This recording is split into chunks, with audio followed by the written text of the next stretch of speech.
Olá amigos, meu nome é Thiago Bizzi e este é o Farol LS, onde eu trago as minhas impressões sobre o mercado em relação ao fechamento do pregão de hoje, dia 13 de outubro de 2016, uma quinta-feira pós-feriado. O Farol fica dividido em duas partes. Essa primeira aberta aqui no YouTube eu falo sobre os índices aqui no Brasil e lá fora, e dólar, né? E depois na segunda parte do Farol, essa fechada para assinantes do nosso site LS Análise, a gente fala sobre as ações de maneira geral e as recomendações de compra e venda. Ok, vamos então às movimentações do mercado. Se vocês assistiram o último Farol, né, a expectativa para esta quinta-feira era de queda, né, pelo movimento que a gente teve na terça-feira, o engolfo de baixa. Né, tudo indicava realmente o início de um movimento corretivo para vir testar o topo anterior, este topo marcado em setembro. Né. É muito comum o mercado ir um pouco além disso, né, e olhando aqui a retração de Fibonacci desse ciclo de alta, por onde passa a LTA que vem guiando o nosso mercado desde janeiro, eu estabeleci aqui uma zona de alvo entre o topo, ali anterior de setembro, e a retração de 0,32. Era o meu chute. Tá?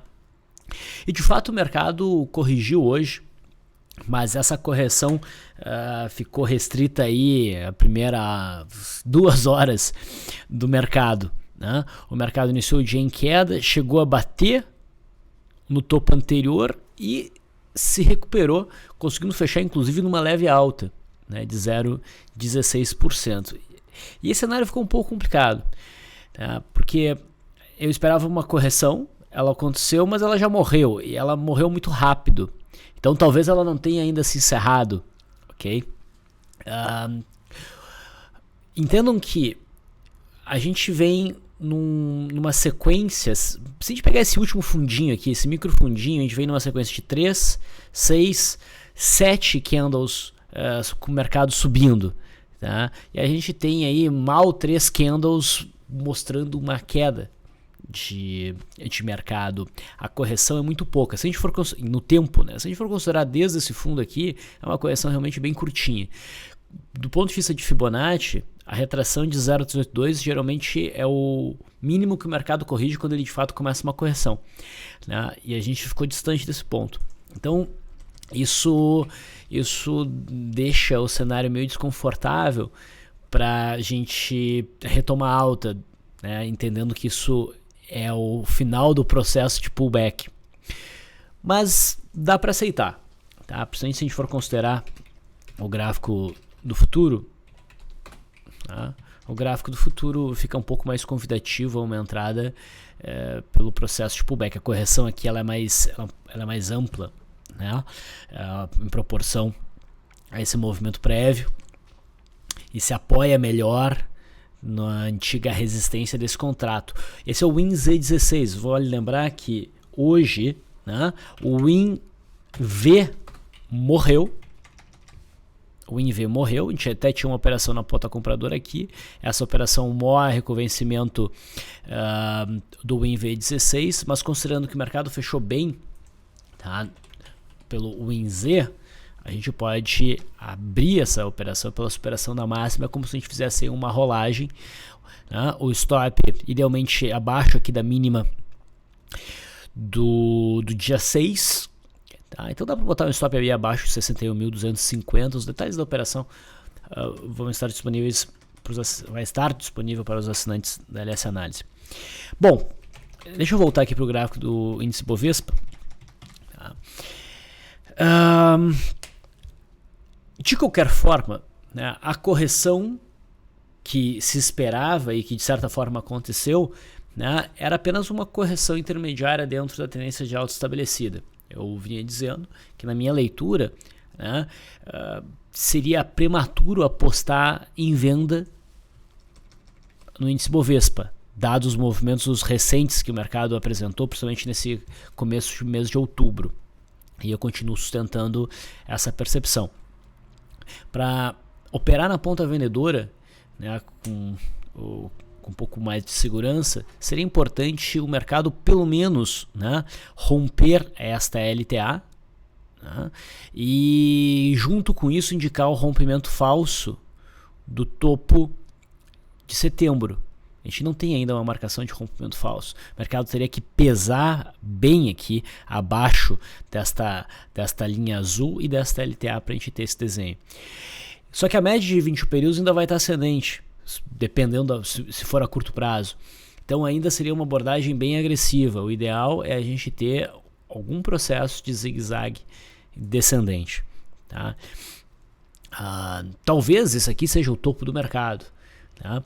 Mas o custo em tentativa e erro que essa abordagem, tentar adivinhar um topo, tentar adivinhar um fundo, acaba causando, né, não compensa. O que tu vai ganhar acertando uma vez não paga o preço das inúmeras tentativas que tu teve que abortar.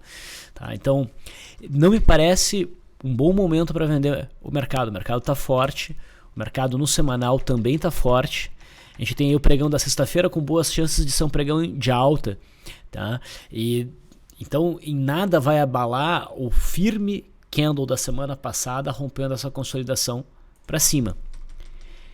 Ok? Bom, e o que levou o nosso mercado a fazer esse movimento que foi bem amplo no intraday? Tá? Esse aqui é o gráfico intradiário do mini índice. O mercado foi para baixo e fez um forte movimento de alta. O que levou esse movimento? O mercado americano.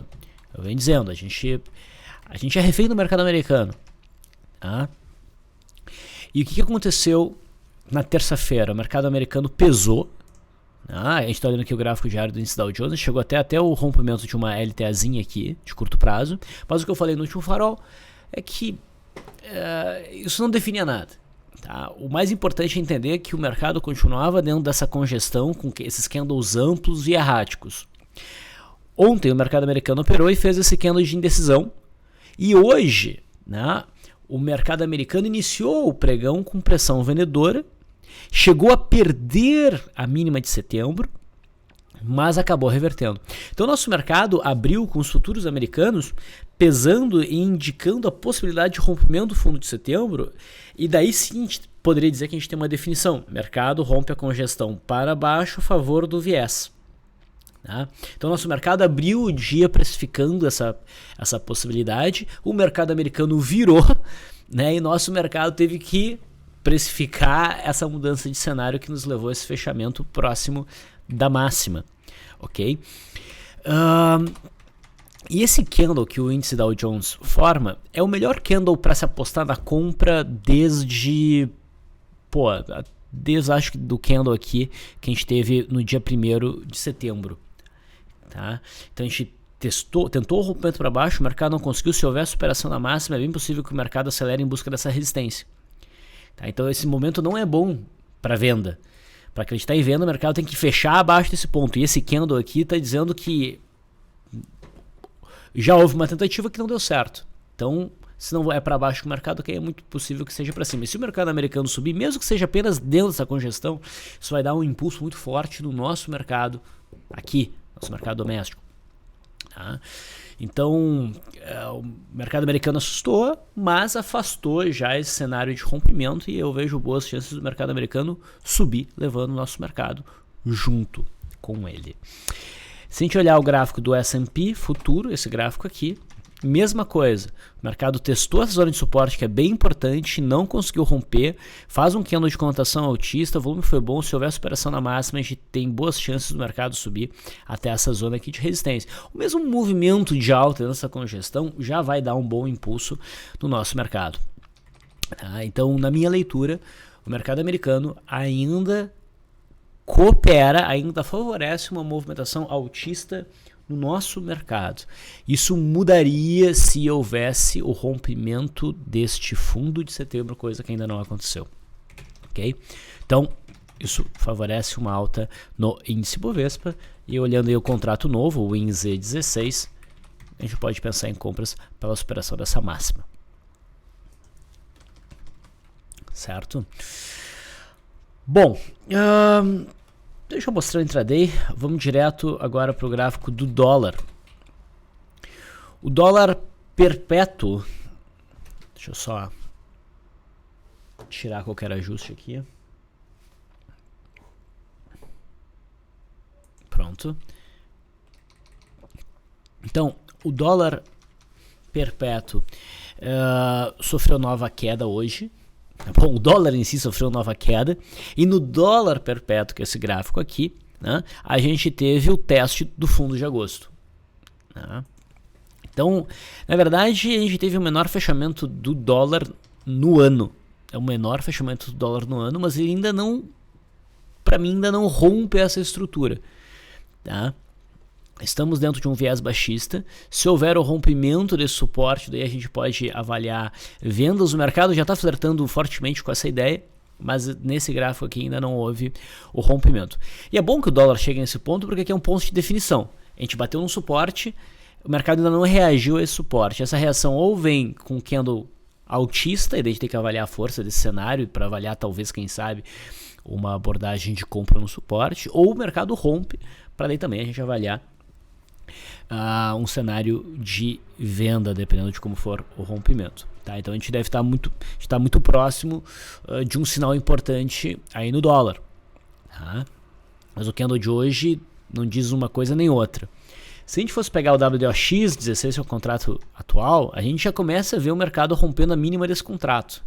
Então já começa a favorecer a venda. Dólar acelerando para baixo, né?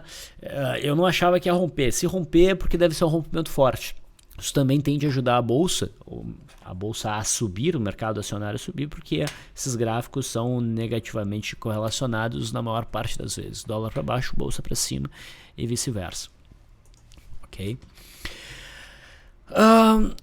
Olhando o intraday, eu achei até no início do pregão, né, com a bolsa caindo e o dólar fazendo esse movimento, repare que o dólar no último pregão, ele deu uma ideia de rompimento desse suporte. E a reação que o dólar teve no início do pregão foi de alta, indicando aí talvez um rompimento falso. Quando o mercado rompe falso para um lado, geralmente a gente tem um movimento forte para o outro. Foi isso que nós tivemos, por exemplo, no WINV16. Contrato agora que venceu. Rompimento para um lado, o mercado rasgou para o outro, movimento verdadeiro, amplo movimento na direção oposta. Então, a gente estava buscando até compra no dólar, mas não teve uma formação muito clara.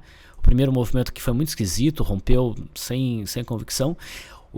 No método Leandro houve o enquadramento, porque não faz uma avaliação subjetiva do cenário, né?